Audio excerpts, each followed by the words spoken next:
ہم نے رب کے حکموں کو توڑا، ہم نے پرواہ ہی نہیں کی۔ ہم سمجھے دنیا میں آئے ہیں تو ہماری دنیا ہے، آوارہ ہوں، خواہشات نفس کے مطابق زندگی گزاریں، آنکھیں بے حیائی میں لگی رہیں، سوچیں آوارگی میں لگی رہیں، کان نغمے سنتے رہے، زبان جھوٹ بکتی رہی، ظلم و جبر کا بازار گرم رکھا، عصمتیں عزتیں پامال کرتا رہا، لوگوں کا مال لوٹتا رہا، حق غصب کرتا رہا، کلیجے اور دل چیرتا رہا، لوگوں کو زخمی کرتا رہا، لوگوں کے جذبات سے کھیلتا رہا، پرواہ نہیں کی کہ یہ دنیا ہے، امتحان گاہ ہے، چند دنوں کے لیے آئے ہیں، اللہ کے حضور پیش ہونا ہے، عملوں کا حساب ہونا ہے۔ اب جب وہ دیکھیں گے کہ ہمارے ساتھ کیا ہونے والا ہے تو ان کے چہرے پہلے بگڑ جائیں گے۔ کیوں؟ وہ گمان کریں گے کہ ان کی ریڑھ کی ہڈی توڑ دی جائے گی، ایسے عذاب آئیں گے جس طرح کسی کی ریڑھ کی ہڈی ٹوٹ جائے تو اس کا چہرہ شگفتہ گلاب تو نہیں ہوتا، اس کا چہرہ جو ہے وہ تو کس قدر مرجھایا ہوا ہوتا ہے۔ تو اللہ ارشاد فرماتا ہے اس طرح ان کے چہرے ہوں گے۔ ابھی عذاب آیا نہیں ہے لیکن چہرے پہلے اترے ہوئے ہوں گے، اور جب عذاب کی بھٹی میں ڈالے جائیں گے، اللہ اکبر، اور وہ سخت عذاب، حضور نے جبریل امین سے پوچھا مجھے جہنم کے عذابوں کا ذکر سناؤ۔ عرض کی حضور سب سے ہلکے عذاب کی کہانی سناتا ہوں، اور وہ یہ کہ جہنمی کے پاؤں میں آگ کا جوتا رکھا جائے گا، باقی پورا بدن اس کا سلامت ہوگا۔ یہ سب سے ہلکے عذاب کی کیفیت ہے۔ اب پاؤں میں آگ کا جوتا ہوگا، حدت، گرمی، شدت اتنی ہوگی کہ دماغ پگھل کے ناک اور کانوں کے راستے سے باہر آ جائے گا۔ پاؤں میں رکھے ہوئے جوتے کی گرمی دماغ کو ایسے چڑھے گی کہ وہ پگھل جائے گا اور ناک اور کانوں کے راستے سے باہر آ جائے گا۔ تو اللہ کے عذاب کے خوف سے چہرے بگڑ جائیں گے، حالت سلامت نہیں رہے گی۔ یہ بات ذہن میں رکھیں کہ اللہ جس کو جہنم میں ڈالے گا اس کو اس صورت میں نہیں ڈالے گا، یہ محمدی صورت ہے، یہ شکل اس کی چھین لی جائے گی اور اس کی شکل بڑی کر دی جائے گی۔ اس کا ایک ایک دانت احد پہاڑ جتنا ہوگا۔ احد پہاڑ کا پھیلاؤ 15 کلومیٹر پہ ہے، 15 کلومیٹر کا ایک دانت، اور 32 دانت کتنے ہوں گے تو منہ کتنا بڑا ہوگا۔ اس کو اتنا بڑا اس لیے کیا جائے گا تاکہ وہ عذاب کی تکلیف زیادہ سہے۔ 70 گز موٹی کھال ہوگی، اور کھال جل جائے گی تو اللہ قرآن میں فرماتا ہے ہم نئی کھال دے دیں گے تاکہ عذاب کی تکلیف اس کو گوارا کرنی پڑے۔ پھر چیخے گا، چلائے گا، ہائے مجھے پانی دو، پانی دو، پیاس کی شدت ہے۔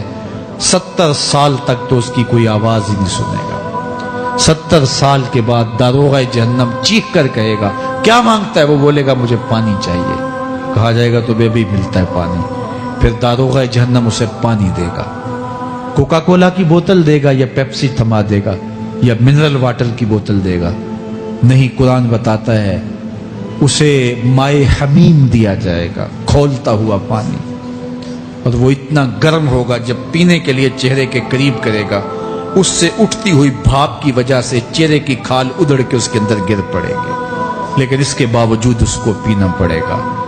اللہ فرماتا ہے یہ دنیا ہی سب کچھ نہیں ہے، سمجھ لیا یہی سب کچھ ہے، آخرت کو بھول گئے، صبح اٹھے کام پہ چلے گئے، شام آئے آوارگی میں چلے گئے، صدائیں آتی رہی حی علی الصلاح حی علی الفلاح، کوئی پرواہ نہیں کی، نہ پیشانیوں نے سجدے کیے، نہ سوچوں میں پاکیزگی آئی، زندگی یوں گزار کے چلے گئے۔ ایسے نہیں، کہا ایک وہ ہوں گے جن کے چہرے شگفتہ گلاب ہوں گے، ایک وہ ہوں گے جن کے چہرے بگڑے ہوئے ہوں گے۔ اللہ اکبر، کلا اذا بلغت التراقی، یہ تو قیامت کا منظر ہے نا، قیامت سے قبل بھی ایک منظر ہے، اللہ اس منظر کو بھی بیان کر رہا ہے، کلا اذا بلغت التراقی، ہاں جب جان گلے کو پہنچ جائے گی۔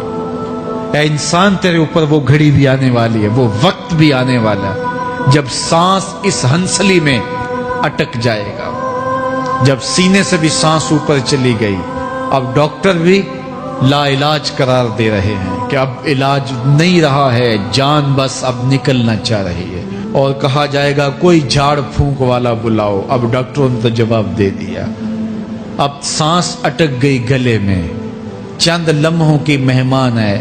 اب ڈاکٹروں نے کہا اب ہماری جانب سے لا علاج ہو گیا، اب لے جاؤ اس کو گھر، یا وینٹیلیٹر پہ ڈال دیتے ہیں اس کو، بس اب ہماری جانب سے کوئی اس کا علاج نہیں ہے۔ اب گھر والے روتے ہیں، کہتے ہیں کوئی جھاڑ پھونک والا لاؤ، کوئی دم والا لاؤ، شاید وہ کوئی دم کرے تو اس کی جان میں جان آ جائے۔ ڈاکٹروں نے تو لا علاج قرار دے دیا۔ وَظَنَّ عَنَّهُ الْفِرَاقُ، اللہ فرماتا ہے یہ تو جھاڑ پھونک والے کو ڈھونڈ رہے ہیں، لیکن جس کی سانس یہاں اٹکی ہے وہ سمجھ گیا ہے اب موت آ گئی ہے، اس کو یقین ہو گیا ہے کہ اب موت کے لمحے آ گئے ہیں، اب میں بچ نہیں پاؤں گا، اب آنکھیں تاڑے لگی ہوئی ہیں۔ وَالْتَفَّتِ السَّاقُ بِالسَّاقِ، پنڈلی پہ پنڈلی چڑھ رہی ہے۔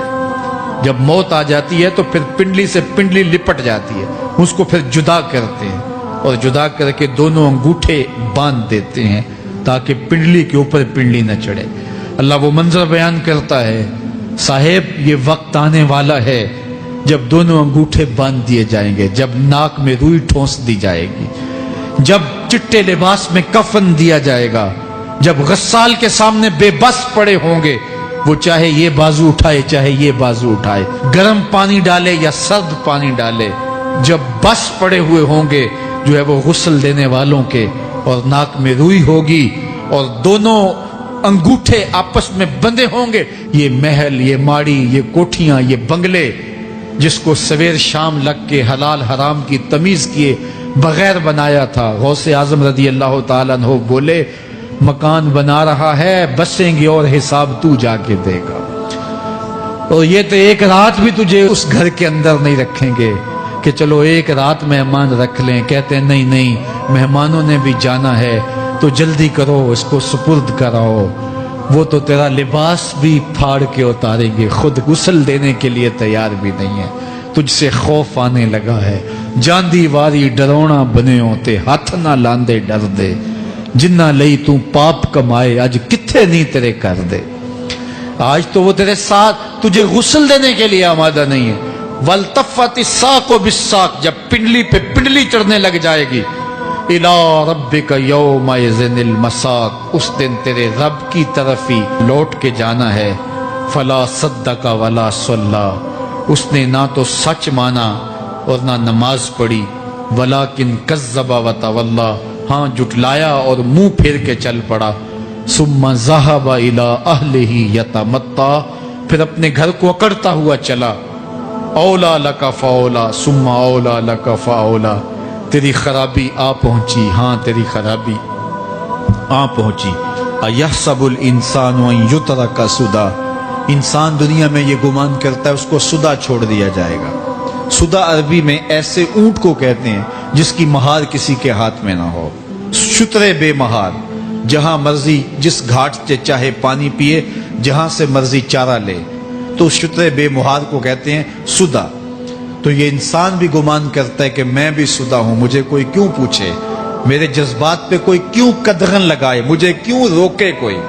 بالخصوص جوانی کے ایام کے اندر جوان کو بڑا ہوتا ہے کہ کوئی مجھے کیوں، وہ تو ماں باپ کے کہنے میں بھی نہیں آنا چاہتا، وہ کہتا ہے کیوں مجھے روکتے ہیں، میری جوانی ہے، میرے جذبات ہیں، مجھے آزادی سے جینے دو، کیوں میرے راستے میں رکاوٹ بنتے ہو، میں سدا ہوں۔ اللہ فرماتا ہے نہیں، ایک اونٹ تو سدا ہو سکتا ہے، جس کو میں نے اشرف المخلوقات بنایا ہے اس کو تو سدا نہیں چھوڑوں گا، اس کو تو پابند بناؤں گا حکام کا۔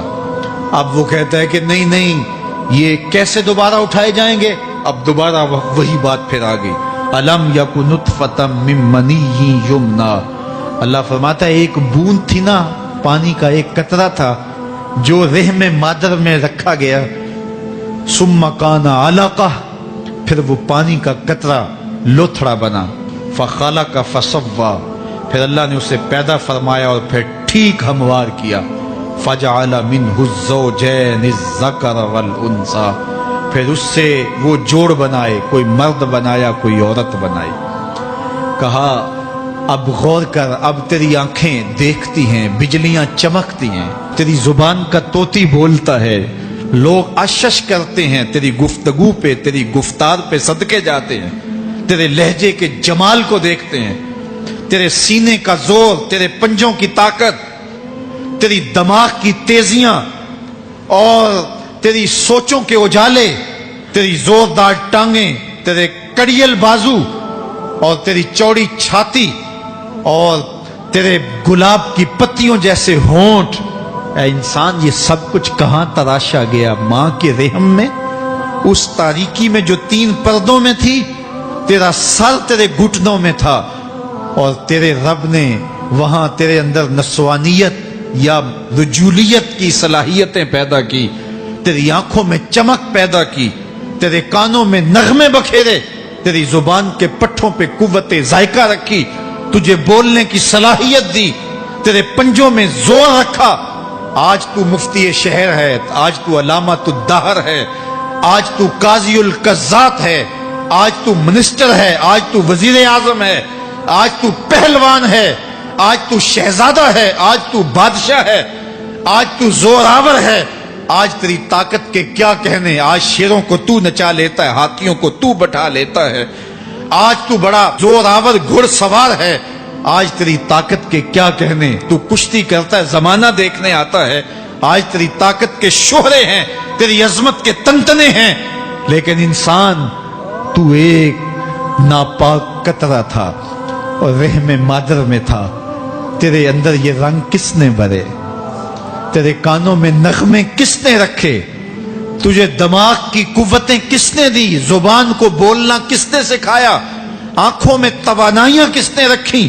تیری زبان کا طوطی بولتا ہے، یہ سلیقے کس نے دیے؟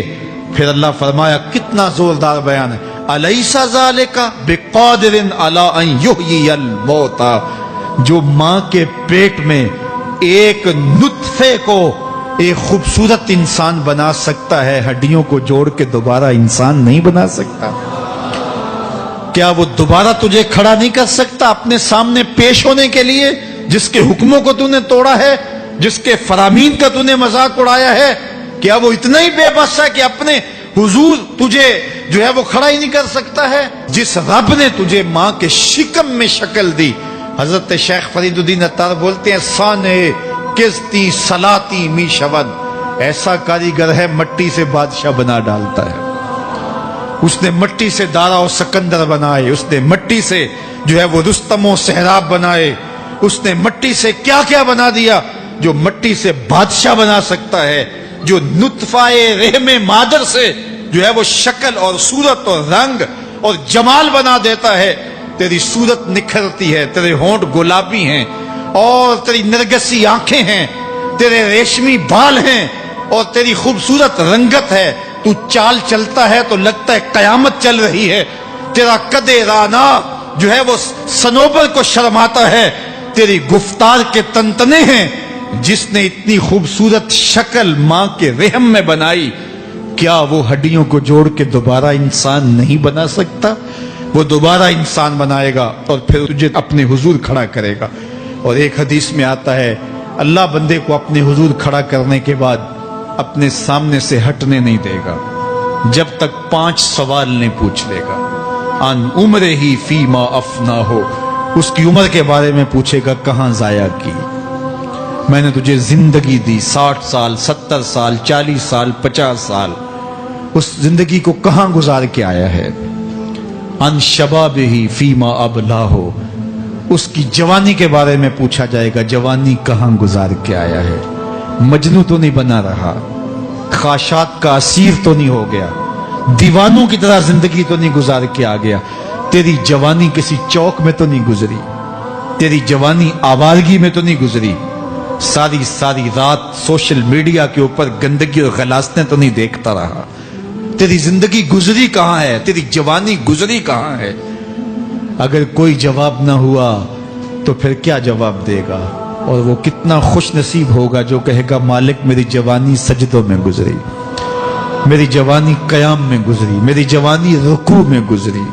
میرے حضور فرماتے ہیں، سبعۃ یظلھم اللہ فی ظلہ یوم لا ظل الا ظلہ، 7 اشخاص ایسے ہیں قیامت کے دن جب کوئی سایہ نہیں ہوگا، اللہ ان 7 کو اپنے عرش کا سایہ دے گا۔ ان میں سے دوسرا شخص میرے حضور نے بیان فرمایا، وشاب نشأ فی عبادت اللہ، وہ جوان جس کی جوانی اللہ کی عبادت میں گزری۔ جوانوں، اپنی زندگی کو مالک کی دہلیز پہ لے آؤ۔ جوانی وہی ہے جو مالک کی چوکھٹ پہ گزرے۔ اپنے دل کا تعلق جوڑو، عشق کرنا ہے تو پھر آمنہ کے لال سے کرو۔ محبت کا رشتہ ان سے جوڑو، تعلق کا ربط ان سے قائم کرو، جوانی کو دین کی راہ پہ ڈالو۔